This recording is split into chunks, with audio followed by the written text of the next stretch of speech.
Hello and welcome to the World Built Environment Forum webinar series and our last in this series on Joe Biden's America, the first 100 days. My name is Ken Creighton. I'm the Director of Thought Leadership and Public Affairs at RICS. Today, we're discussing what can President Biden do for the environment?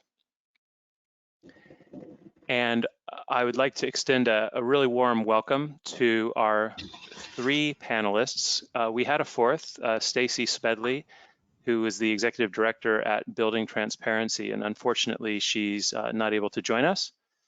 But I'd like to welcome the other three attendees. I had a good time meeting them during makeup in the green room just now. And they are Joyce Coffey, founder and president of Climate Resilience Consulting. Welcome, Joyce. Ken, it's a pleasure to be here. Thank you so much. Thank you. And Daniel Krieger, co-founder and executive director, Association of Climate Change Officers.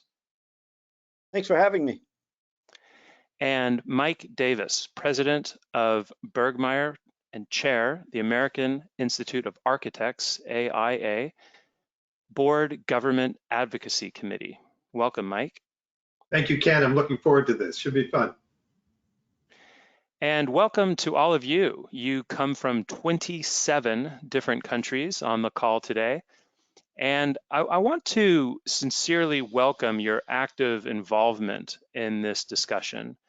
Please submit questions to the panel. It really helps bring out the conversation. And if you're new to these webinars, you should see that you can submit questions at any time using the question box on your screen. I will pick up as many of the questions as I can as we go through this session. So please do feel free to ask questions. Now, the first question, I'd like to come to you, Daniel. Having rejoined the Paris Agreement, how can the US reestablish global leadership on climate change?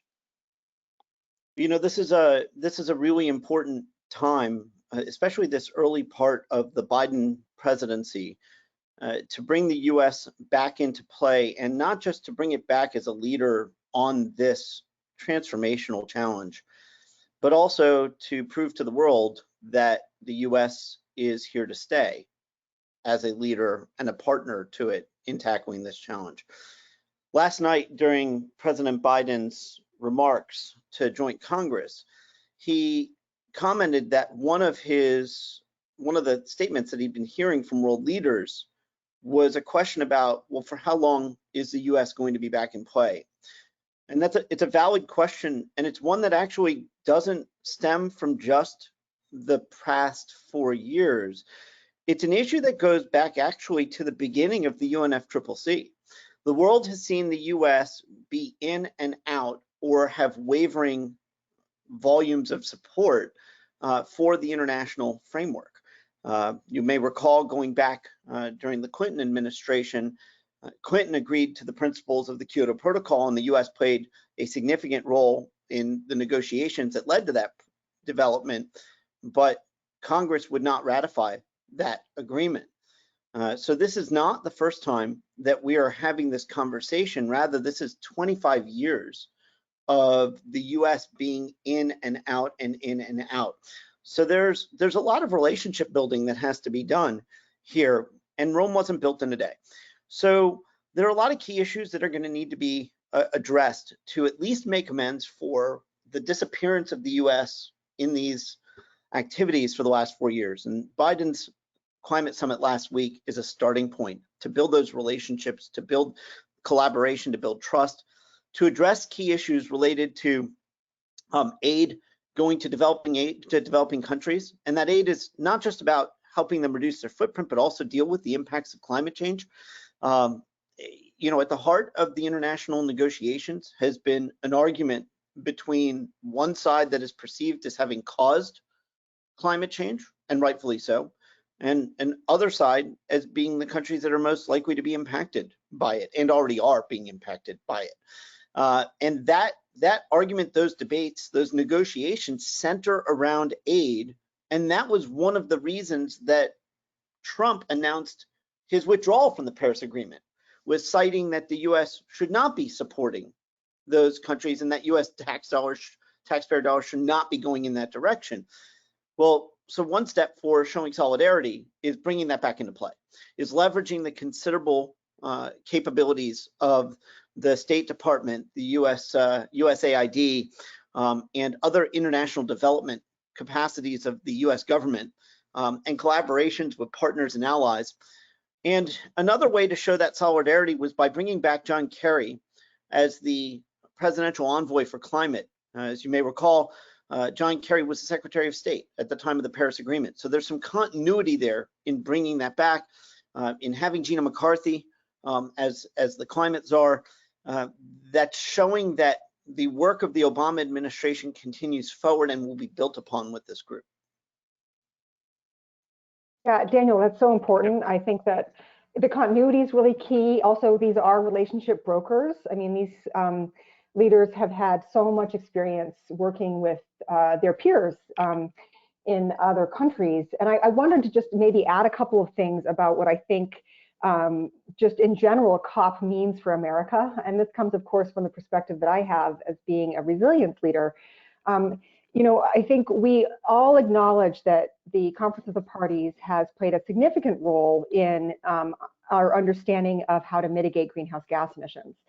And one thing about what happened in the prior 4 years was that as the sovereign expectations around the greenhouse gas mitigation disappeared, we saw a real uptick in non-sovereign actors, state governments, city governments, corporations, stepping into the role of being climate leaders. And you know, I think that the Biden administration is really leveraging that, but I would definitely call on them to ensure that even as the sovereign takes leadership that was a vacuum for several years, there is still plenty of space and air and agency for these non-sovereign actors. Because if we're going to meet any of these goals that we have, those non-sovereign actors, corporations in particular, have a huge role to play.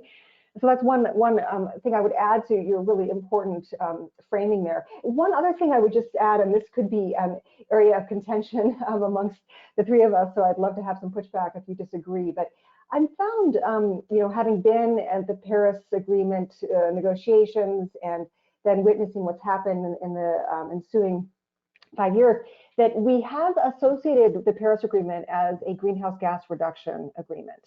But in fact, if you open the Paris Agreement and search for the word adaptation and then the word mitigation, you will see that adaptation appears more frequently than mitigation. And you know, I think this does get to what we're seeing a bit in the Biden White House. For instance, Avril Haines, the Director of National Intelligence, has really struck a note of urgency in telling world leaders that climate change must, quote, fully integrate with national security. And she talks about how every aspect of our climate risk analysis must not only monitor the threat, but also ensure that policymakers understand, and this is a quote, the importance of climate change on seemingly unrelated policies. And this really gets to the quest for adaptation. So I would just encourage all of us to think about these important international agreements from the perspective of not only the decreasing greenhouse gas emissions, but also adapting to the changes that we can no longer avoid because they've arrived into especially our most at-risk communities already. Joyce, that's a great point. And you know, the comment that you make about the national security components of this, you know, that's built on more than 15 years of some of the most prominent senior and recognizable national security and defense experts, not just in the US, but around the world, addressing this together. On the US front, even through multiple administrations, the one-page summary of the Quadrennial Report, which summarizes the most significant defense and national security threats that the US faces and is published every 4 years. Each of the last several quadrennial reports has identified climate change as one of the 6 or 7 or 8 most significant national security threats. That's continuity, and it is leadership at the highest level. And Joyce, your point about the non-sovereign actors is absolutely crucial. My sense is that during the Obama administration in the US, there was almost an attitude of, oh, well, Obama's here, he'll solve this problem, we'll wait for him to solve it. And that wasn't just at the local level.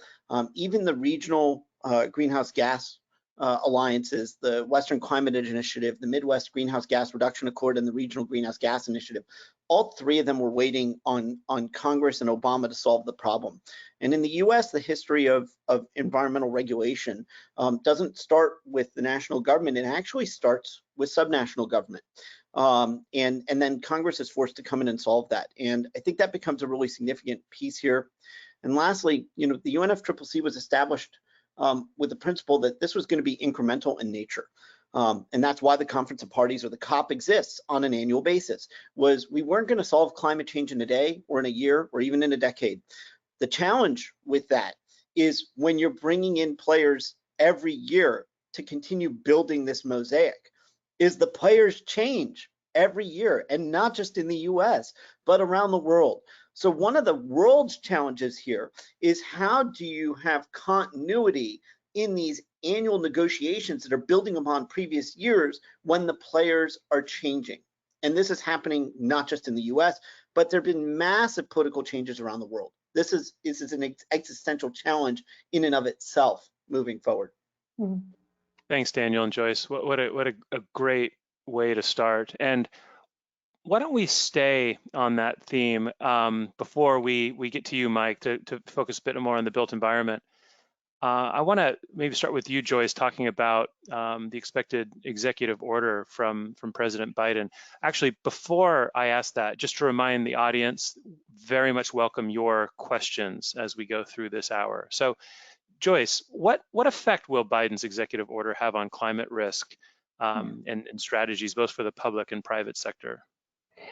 Great. I do want to answer that question about climate risk. And I have one other thing that I want to mention about this bigger question that we're starting off with, and that is that although we have, I think you mentioned 23 or 27 countries represented on the call today. Wow, good morning, good evening. Thank you all for being here. There is a lot of work that needs to happen inside of America, just like in any other country, right? And so coming back to this point about non-sovereign actors, I wanted to call out a group that I think is really formidable in terms of how they have already influenced the Biden administration and our domestic policies around climate resilience and greenhouse gas reductions. Resilience 21, it's, I think, a real demonstration of the point that Daniel and I are making, that there are, in fact, a lot of things that need to happen outside of federal government.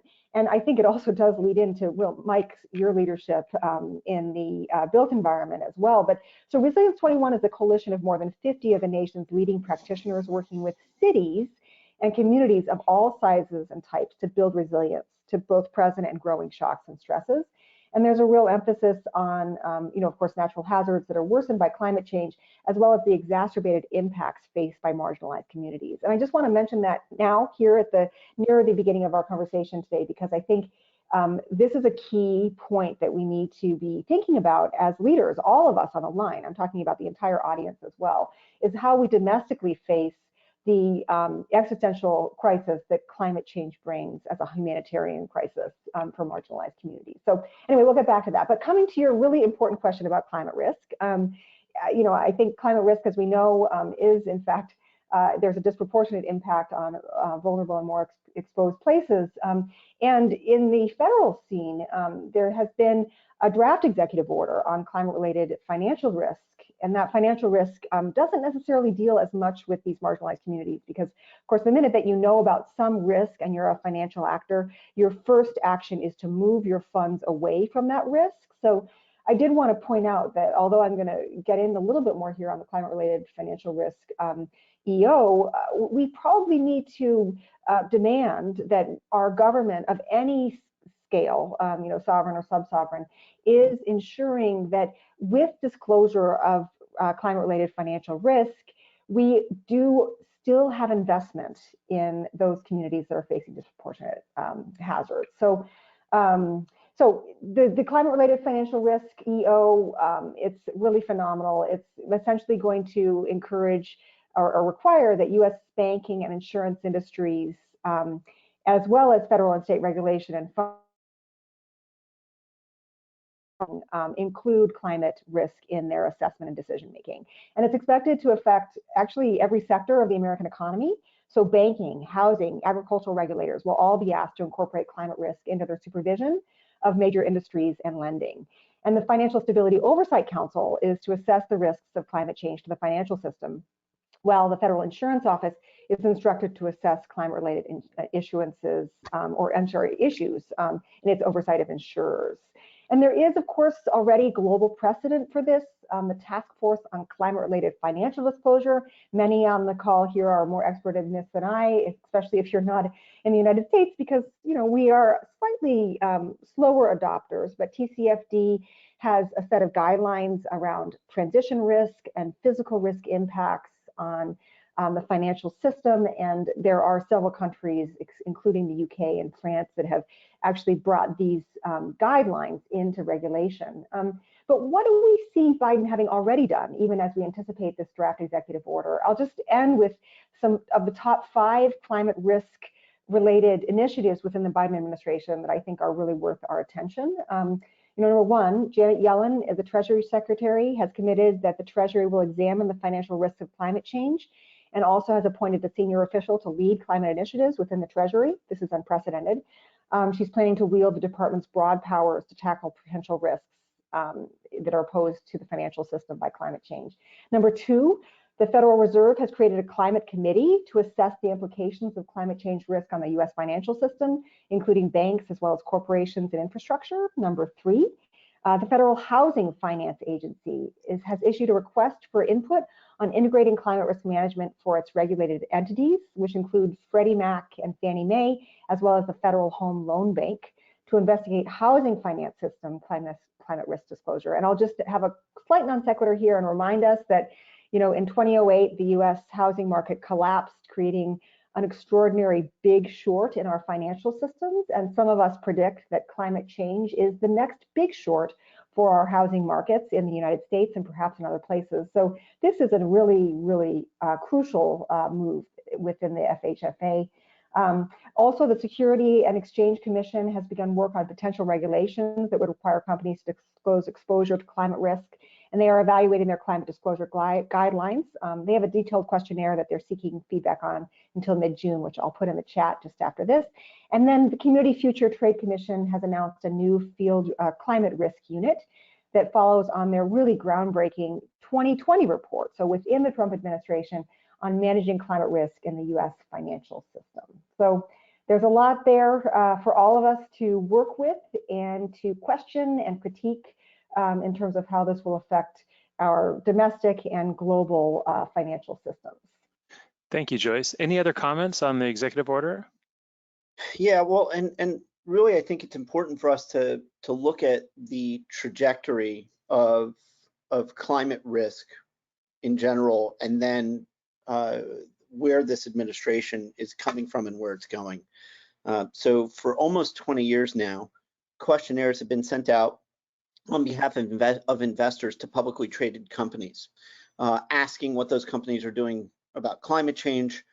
In the early days, it was more footprint reduction oriented questions. In the more recent days, it's more climate risk oriented.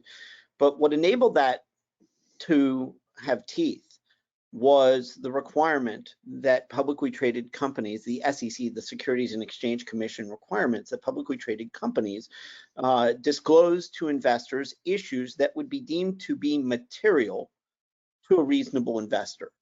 That a reasonable investor might choose to buy or sell an investment based upon information that the company either has or should have, as a court would deem to be reasonable.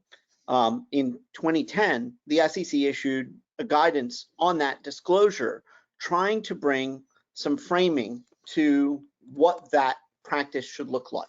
And they framed it as impact of legislation and regulation, impact of international accord, indirect consequences of regulation or business trends, and physical impacts of climate change.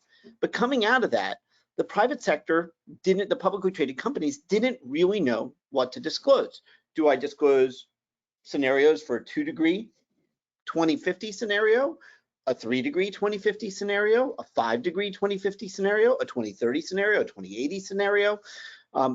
and how many rabbit holes? If I'm an airline, do I disclose what I'm concerned about with my hub airports, even though they're not within our operational control? There are a lot of these sorts of questions that were being asked, and the result of not having real clarity on it was that the investment community really couldn't discern whether one entity was a better investment than another based on what was happening. That brought us forward to, as Joyce mentioned, the Task Force on Climate-Related Financial Disclosures, which aim to bring some sort of framework, which has resolved a lot of questions, but not all of them. So the SEC is back at it again, and will be under the behest of President Biden and the impending executive order. There are other agencies, as Joyce mentioned, that are, and this builds off of a legacy of a suite of executive orders that were issued under the Obama administration. The first EO that Obama issued, 13514, was looking at sustainability in federal agency operations. And within 4 years of that, 2 more executive orders were issued. One of them was focused on advancing the operational efforts within federal government, but the other, 13653, was focused on preparing the United States for the impacts of climate change. And from there, you started to see agencies incorporating climate change into mission and programs, and you saw agencies like HUD and FEMA putting out, HUD, Housing and Urban Development, FEMA, the Federal Emergency Management Agency, putting out new program requirements and guidelines. You'll see more of that building off of this next executive order, off of the lessons learned, challenges that they still need to address. You've got a federal workforce that doesn't have the skill set to do this yet. At the very end of the Obama administration, they were trying to get the Federal Office of Personnel Management to figure out how to create an occupation around climate and sustainability leadership, which was in the executive order that President Obama issued, but they didn't have enough time to get their arms around that. They need to professionalize this function and not just put out mandates that agencies do things without the capacity to actually get it done. And the second piece is using the federal wallet to drive change. And that those sustainable procurement guidelines, which also can correlate to climate risk, are a significant driver, as US government spending accounts for 1/3 of US GDP. So that can really impact how the private sector is functioning as it operates, as much of the private sector operates as a contractor to the federal government. Fantastic. Thank you for that, Daniel. Mike, let's turn to you and the built environment. Biden's green policies comprise both obligations and opportunities. How is the built environment responding? Thank you, Ken. And first, let me say, Joyce and Daniel, I've been enjoying this webinar immensely. You guys are, I'd be happy to be in the audience to listen to you guys talk. So good work so far. I am the practitioner in the group. I'm an architect in private practice, but I'm here on this panel as a volunteer member of the American Institute of Architects, the AIA, and I just happen to find myself in a unique position, or I'm chairing the advocacy committee, the board advocacy committee for the AIA. So my oversight is the advocacy work of my professional society. And the AIA, I hope some of you know, is a professional society, but we're also a nonprofit tax-exempt trade association with headquarters in DC and a first-rate staff of lobbyists. So policy advocacy work is one of our core functions. I think we actually, Joyce, aspire to be one of those non-sovereign leadership groups on the world stage in climate action. So we're on our way there. Yeah. So there's been a radical shift at the AIA in the last 3 or 4 years. I think historically government advocacy has been very state level focused, locally focused, because licensures is a state level matter, and laws governing our business practices are all issued by the states. But recently, with the real pivot towards the recognition that climate action is the #1 priority for architects and for AIA members, we've really had to kind of broaden our focus and pay more attention to our federal advocacy, as we realize that this isn't something we can address kind of one state at a time. So so speaking on behalf of the built environment, we announced this change in our policy in one significant way recently. Just before the 2020 elections, we launched a nonpartisan document called the 2020 Architects Platform. It's still available on the AIA website. And this is how we frame our priorities, our government priorities. And it was a classic triple bottom line policy statement that included climate action and social justice and economic sustainability. And we delivered it to both U.S. political parties before the convention. And I have to say it several times during this call that the AIA is a nonpartisan organization, so I'm going to have to be very careful and not betray my leanings here. But I can tell you that one of the U.S. political parties was very interested in this document and wanted to meet with us, and one of them was not. So, so that happened, Greg. So I think that it's clear, obviously, to us that within the first few months of the Biden administration that the leadership, that this administration and the leadership of the 117th Congress, I might add, they have agendas that align significantly with the advocacy priorities of the American Institute of Architects. We really feel there's opportunity here. Everybody I know wants to be part of advocacy now, and my aside to them is usually, where were you guys 3 years ago when we were fighting the power? But that's aside. So we think the Biden administration can do these. These are the opportunities we see for us. One, the first is something that you guys have talked about already. Some is to bring the long-term vision, the plan of how and why we decarbonize across all economic sectors, including what we refer to as the AEC sector, the architecture, engineering, construction sector.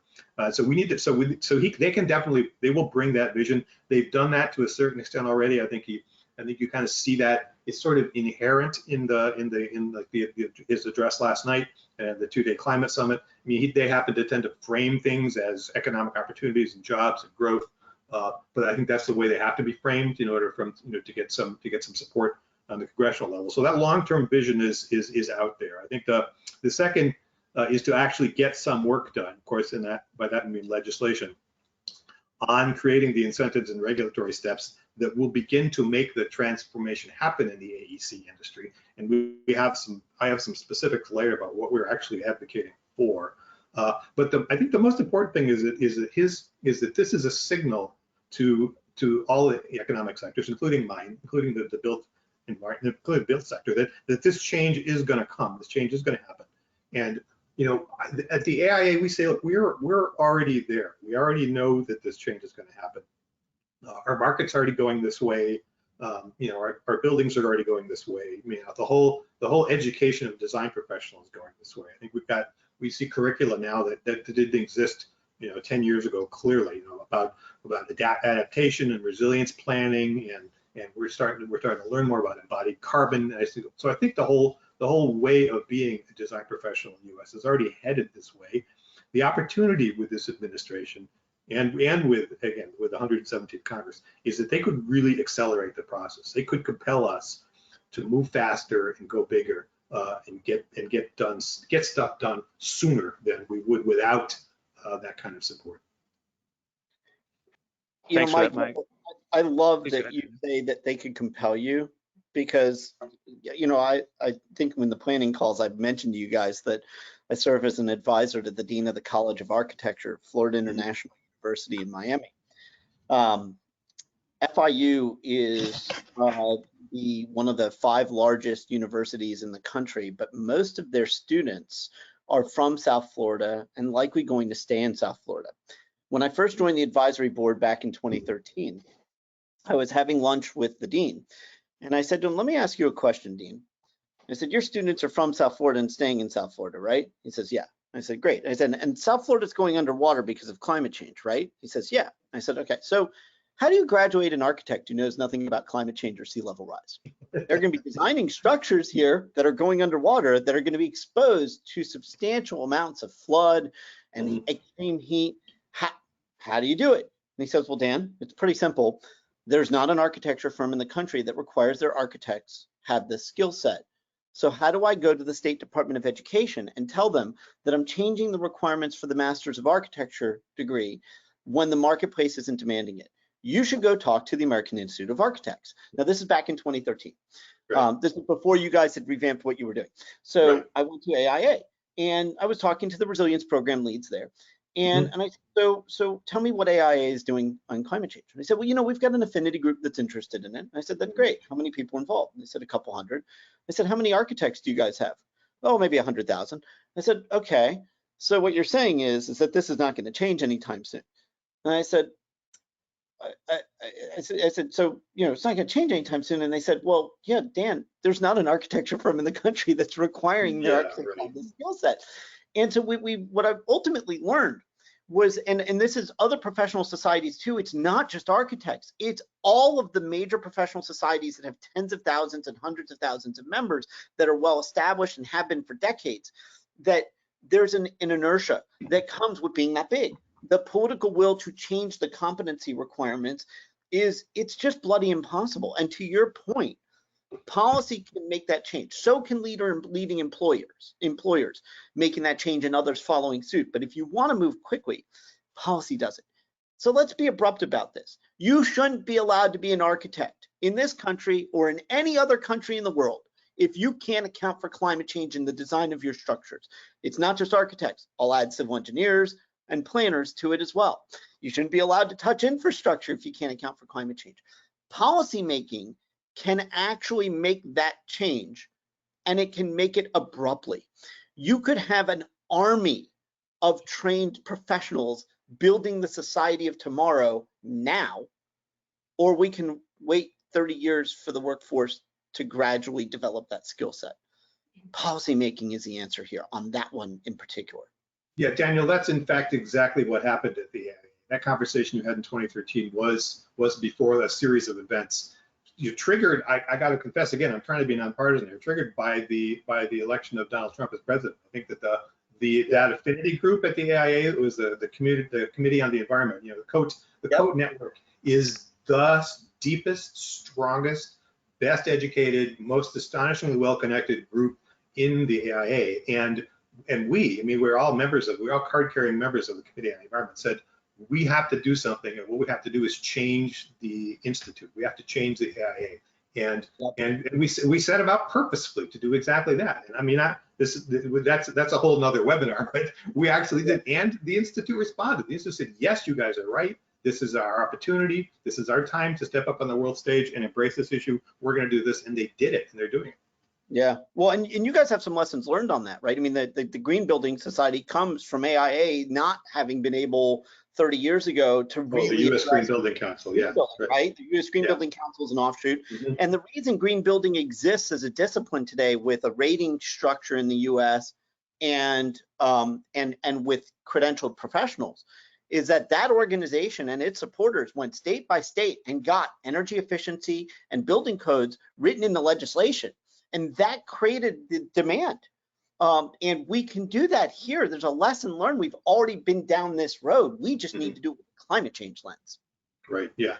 Not to get us too far off topic, but the other group that was really important for us in this transition was Architecture 2030 and Ed Mazaria. And he was the one that he was a very strong voice in the room at the board pretty early on, saying, this is the mission. This is what we have to do. This is the challenge we have to face. And they're a good partnership because they can't lobby. They're a research organization. They can do all kinds of important research for us, but they're not, by their tax code structure, they can't go to the State House and talk to elected officials. We can't, so that's a good partnership. Yeah. Yeah, I want to pipe in here on something that has been raised a couple times. Michael, you're talking about bipartisanship, and I'm aware that we are at halftime here, and I'm really encouraging people to put questions in the Q&A because I hope we have time for some interaction with the esteemed audience. But one thing, Michael, about bipartisanship, in the resilience field anyway, I will just say that this is a totally bipartisan issue. Absolutely bipartisan. And the Trump administration put billions of dollars behind climate adaptation and resilience in the community development block grants for disaster response and mitigation, CDBG, DR, and MIT, MIT, and also in FEMA's building resilient infrastructure and communities. So number one, we have leaders of all stripes putting their muscle behind the resilience work, and that's really important because that's what America is. It's bipartisan, and because we also acknowledge that the work is not just at the sovereign level, the national level. Let's not forget that, for instance, DeSantis, the governor of Florida, has proposed $1 billion fund to help local governments adapt to climate change. And the biggest state in the nation for renewables is Texas. And for those of you who are not American, Florida and Texas are pretty well known for being led by Republican leaders. So I just want to be sure that we acknowledge the really important role of all parties in creating, safe and secure and stable future for us. Joyce, let's add two more. Let's add two more onto that. Two more Republican governors. The only two states in the country right now that have administered workforce development programs across their states are the Commonwealth of Massachusetts, Governor Baker, Republican, and the state of Maryland, who contracted ACO to build the nation's and probably the world's first government-run climate change academy, the Maryland Climate Leadership Academy, which is aimed at transforming the workforce and preparing it to deal with climate change and tackle it.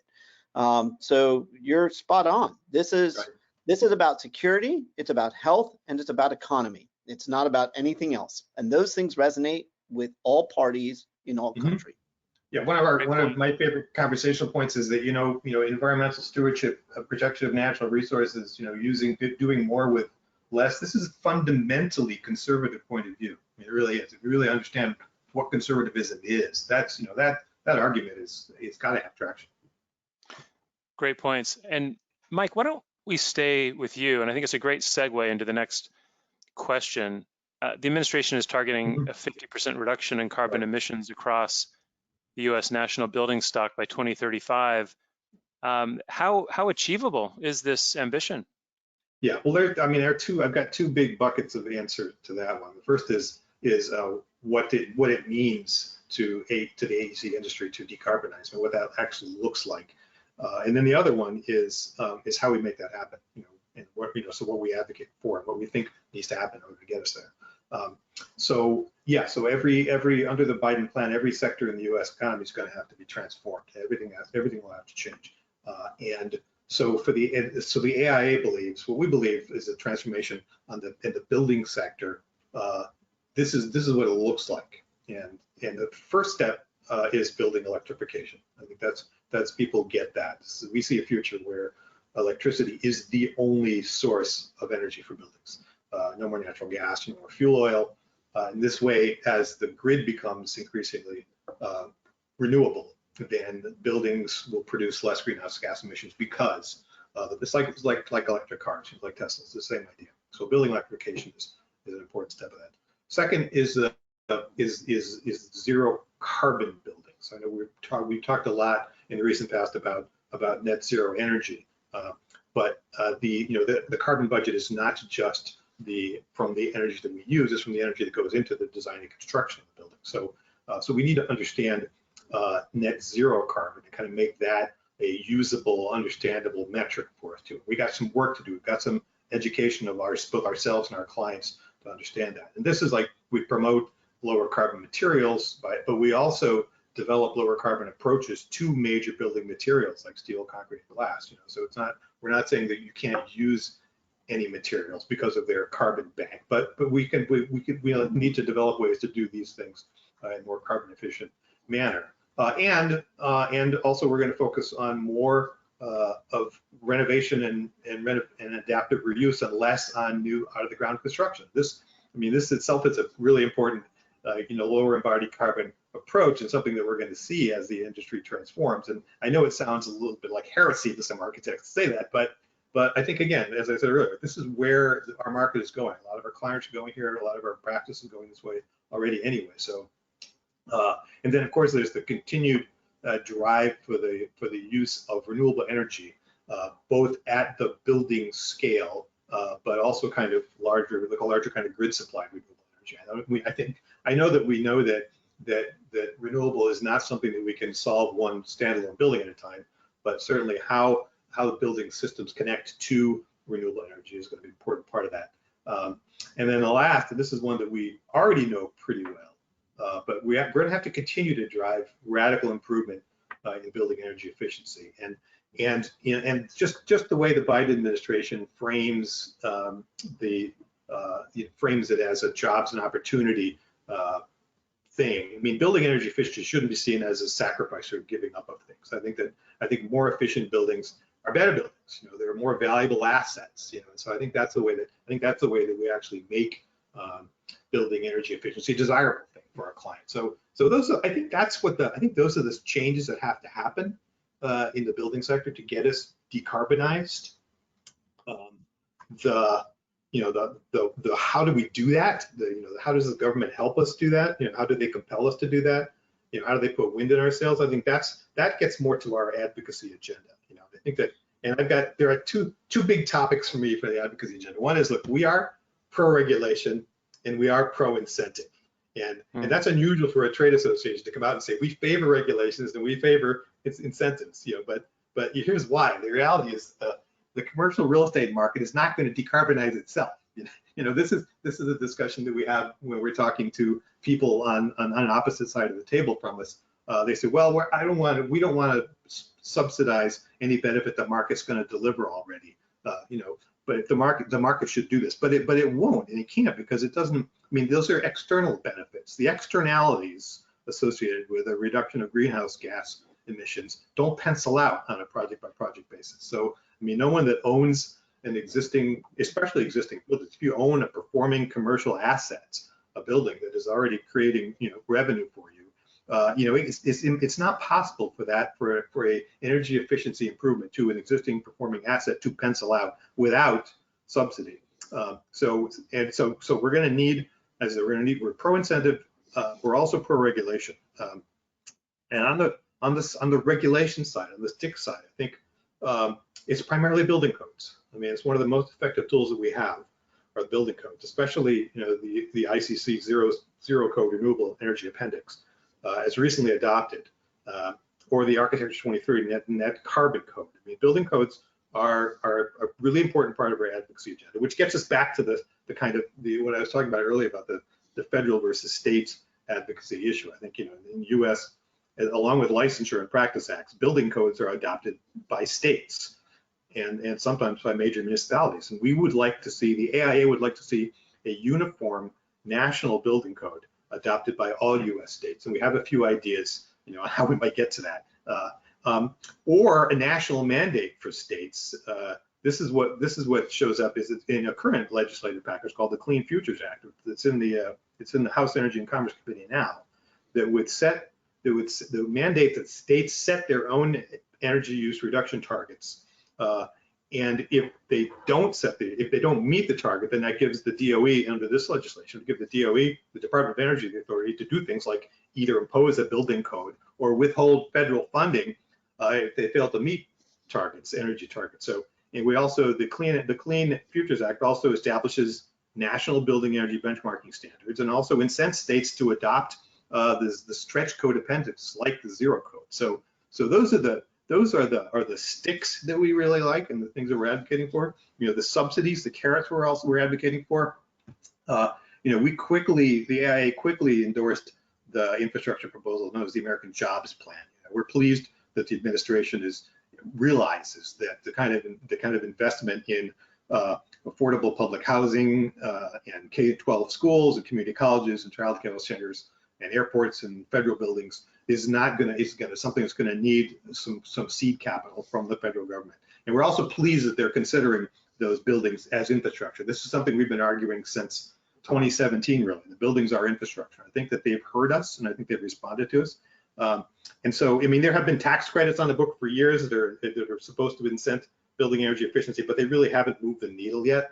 So this kind of payment, this kind of public money to support public buildings and or private buildings I think that's going to be really important to actually get this transformation going.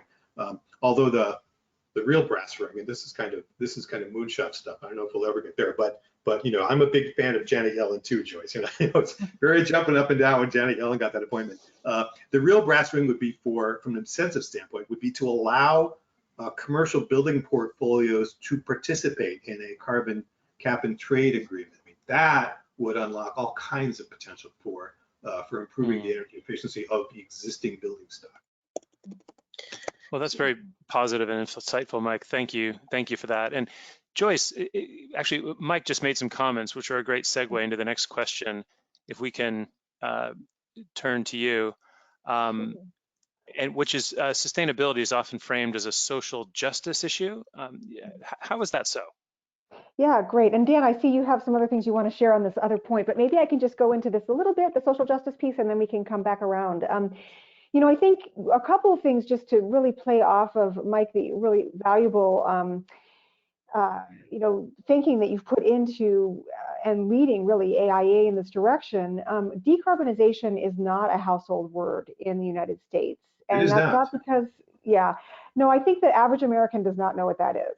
The average American is looking for housing that is healthy, the indoor air quality, doesn't have flood-related mold, has a cheaper energy burden. These are the sorts of things that decarbonization means to them. And I think there's a lot that we need to do, and in fact, the jobs plan does get to this a little bit, to ensure that, when we talk about decarb or net zero, we're really coming up with local community jobs, not just jobs for white privileged folk like those of us on the line, and also for preserving affordable housing and ensuring that it gets the first cut at, if you want to call it decarbonization, and that new starts for affordable housing are in fact a part of our future, given that so many affordable units, both organically derived from the marketplace affordable, but also lower and moderate income housing that's subsidized by some government entity, many of those units are already at grave risk from climate, for instance, hazards like riverbank flooding, coastal flooding, wildfire. So we're going to need to get rid of NIMBYism to allow for more affordable housing in America's communities. But coming back to this America Rescue Plan, as Mike mentioned, the jobs plan. It does have a lot, for instance, for transportation infrastructure, which is in fact a social equity play. If we target resources to communities that are currently not non-automobiled and needing public transit to improve their economics. It also does, put money into housing and urban development's community development block grant, including for water infrastructure improvement. I'm sitting here in Chicago with the most lead pipes in any other city in the United States, if you can believe it, here in this day and age. And, of course, it also has great electric energy efficiency and other, clearly decarb-oriented thing. But if passed, this plan does offer billions of dollars for climate resilience in the housing and transportation and water infrastructure areas, which are really crucial to especially lower income America's climate resilience. There are a couple other things that I think are important for us to call out in terms of social equity in this administration. The American Rescue Plan bill does include $100 million for environmental justice grants, which is a step in the right direction in addressing disproportionate climate risks to vulnerable populations. And it's hopefully not too little too late. But the bill does recognize that the strength of the nation depends on US households having access to fundamental services to serve their needs. And that states and cities also need funding to support critical infrastructure, critical social infrastructure. Mike, you point out that it's great that they're not calling buildings infrastructure. Well, great, along with all the other infrastructure we've realized we've needed in the COVID crisis as well. This really helps to maintain a lot of dynamism in our communities.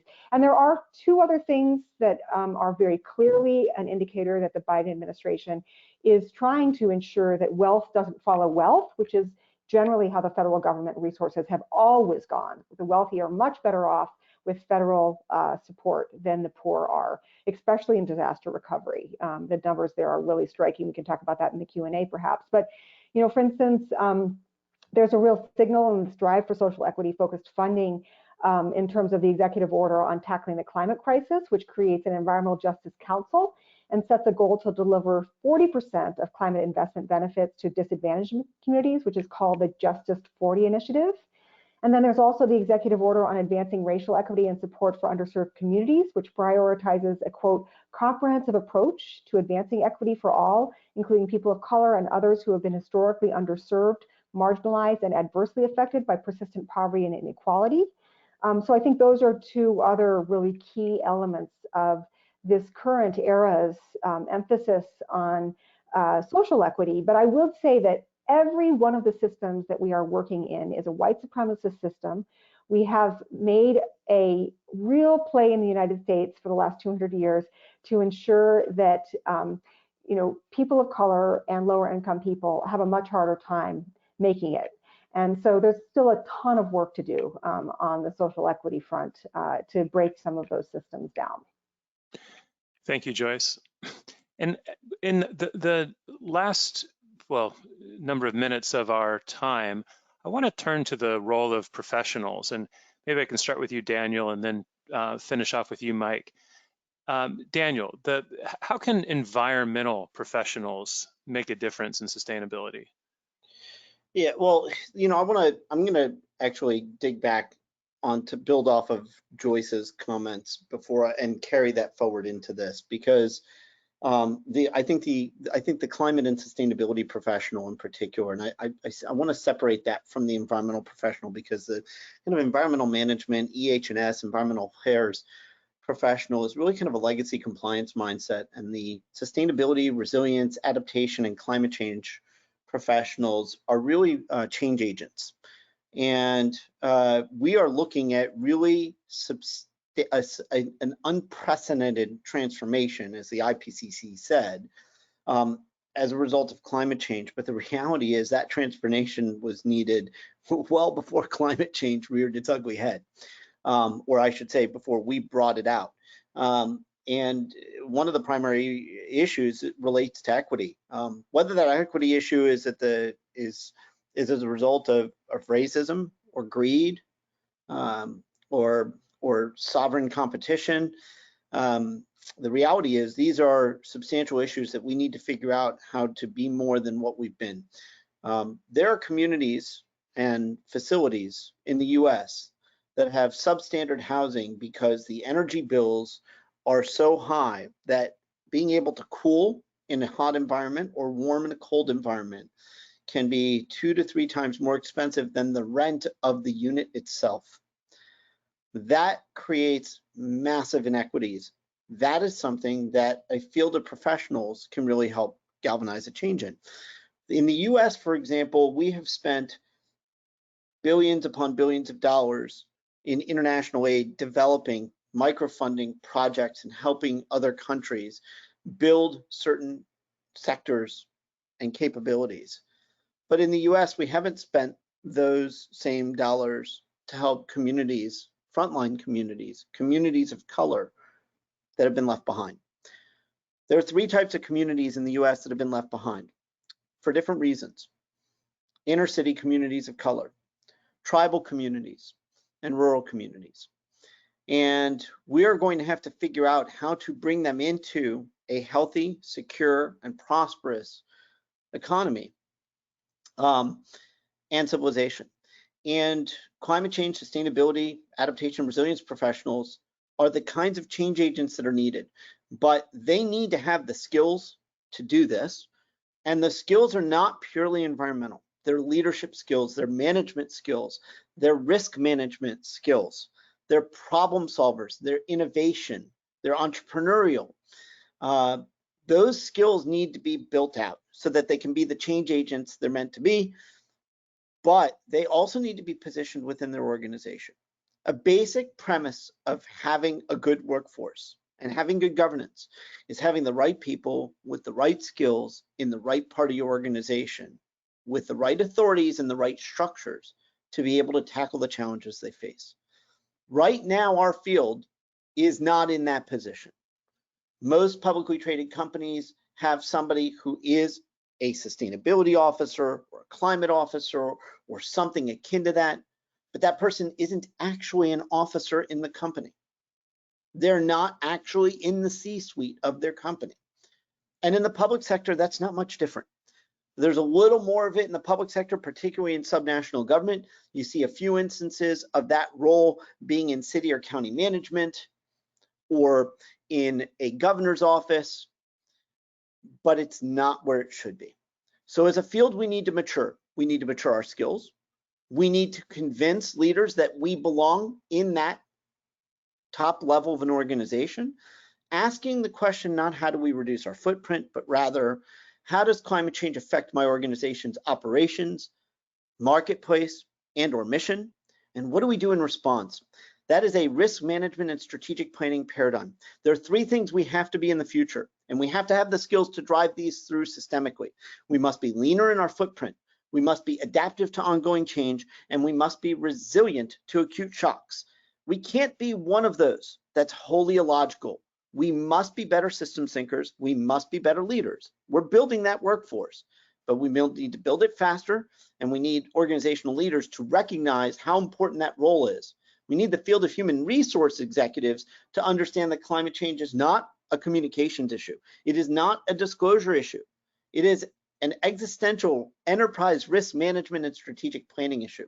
And we need to have the workforce of tomorrow to tackle this challenge. And it's not just limited to climate and sustainability professionals.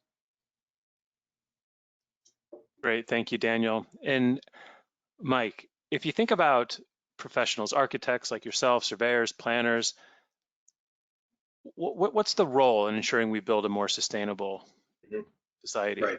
Well, I want to underscore everything that Daniel just said. I think he's got it exactly right. I mentioned a few things. I mean, but I did, you know, on the practitioner side, I talked about electrification.